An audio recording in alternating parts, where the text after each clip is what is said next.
Hello guys, welcome to our YouTube channel.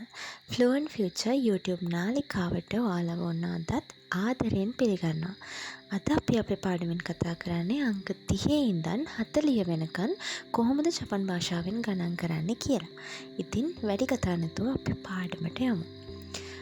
අංක 30 number 30 sanju sanju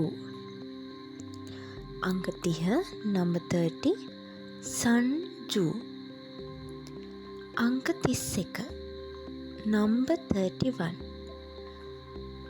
31 හැදෙන්නේ මම ඔයාලට කලින් 20 ඉඳන් 30 වෙනකන් හැදෙන විදිහට කියලා දුන්නා 30ට එකක් එකතු වුණාම 31යි ඒක ඔයාලා දන්නවා ජපන් භාෂාවෙනුත් ඒ වචන ටික ඒ පිළිවෙලටමයි හැදෙන්නේ 30ට අපි කියන්නේ සංජු එකට කියන්නේ අපි ඉචි.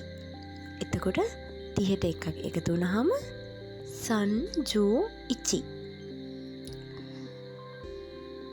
number 32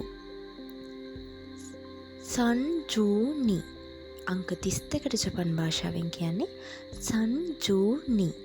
ඒක හැදෙන්නේ 30ට දෙකක් එකතු වුණාම 32යි. එතකොට 30ට කියන්නේ අපි සංජු කියලා. දෙකට කියන්නේ අපි නී කියලා. එතකොට 32 සංජුනි. 33 number 33 33ට අපි ජපන් භාෂාවෙන් කියන්නේ සංජූසන්. මේ වචනේ හැදෙන්නේ 30ට 3ක් එකතු වුණාම 33යි. එතකොට 30ට අපි කියන්නේ සංජු. 3ට අපි කියන්නේ සන්. 33 සංජූසන්. number 34 සංජූයොන් අංක 34ට අපි ජපන් භාෂාවෙන් කියන්නේ සංජූයොන්. එතකොට ඒක හැදෙන්නේ 30ට 4ක් එකතු වුණාම 34යි. එතකොට 30ට අපි කියනවා සංජූ 4ට අපි කියනවා යොන් සංජූයොන්. මෙන්න මේ විදිහට තමයි 30 ඉඳන් 34ට යනකම් වචන ටික හැදෙන්නේ. අපි බලමු 35 ඉඳන් 39 දක්වා කොහොමද හැදෙන්නේ කියලා. number 35 අංක 35 ජපන් භාෂාවෙන් අපි කියන්නේ සංජූගෝ. ඒක හැදෙන්නේ 30ට අපි කියනවා සංජු 5ට අපි කියනවා ගෝ සංජූගෝ. number 36 අංක 36 ජපන් භාෂාවෙන් අපි කියන්නේ සංජූරොකු සංජූරොකු. එතකොට අපි ඒක හදාගන්නේ 30ට 6ක් එකතු වුණාම 36යි. 30ට අපි කියනවා සංජූ 6ට අපි කියනවා රොකු සංජූරොකු. 36 සංජූරොකු.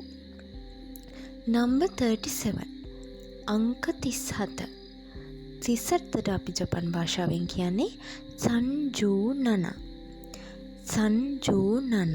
ඒක හැදෙන්නේ 30ට 7ක් එකතු වුණාම 37යි. සංජු ප්ලස් නන සංජූනන. අංක 38 number 38 අංක 38ට අපි ජපන් භාෂාවෙන් කියන්නේ සංජූහචි සංජූහචි.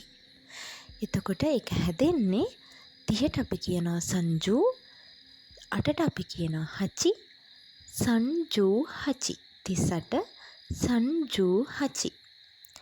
අංක 39ට අපි ජපන් භාෂාවෙන් කියන්නේ සංජූක්‍යු සංජූක්‍යු. ඒක හැදෙන්නේ 30ට 9ක් එකතු වුණාම 30ට අපි කියන්නේ සංජු 9ට අපි කියන්නේ Q 39 නම් සංජූ Q. මේ විදිහට තමයි 30 ඉඳන් 40 දක්වා අපි අංක ටික හදාගන්නේ. එහෙනම් ඊළඟ වීඩියෝ එකකින් මම කියලා දෙනවා ඔයාලට 40 ඉඳන් 50 දක්වා කොහොමද අපි ජපන් භාෂාවෙන් ගණන් කරන්නේ කියලා. මේ වීඩියෝ එක ඔයාලට ජපන් භාෂාව ඉගෙන ගන්න උදව්වක් වුණා නම් මේ වීඩියෝ එකට ලයික් කරන්න අමතක කරන්න එපා. ඒ වගේම ඔයා තවමත් අපේ Fluent Future YouTube නාලිකාව subscribe කරලා නැත්නම් subscribe කරන්නත් අමතක කරන්න එපා. ඒ වගේම පහළ තියෙන bell icon එක click කරොත් ඔයාලට අපේ අලුත්ම videos බලා ගන්නත් පුළුවන්. මේ වගේ තවත් වීඩියෝ එකකින් අපි ඔයාලව හමු වෙන්න ඉක්මනටම එන්නම්. එතෙක් ඔබට සුබ දවසක්. සයොනාරා.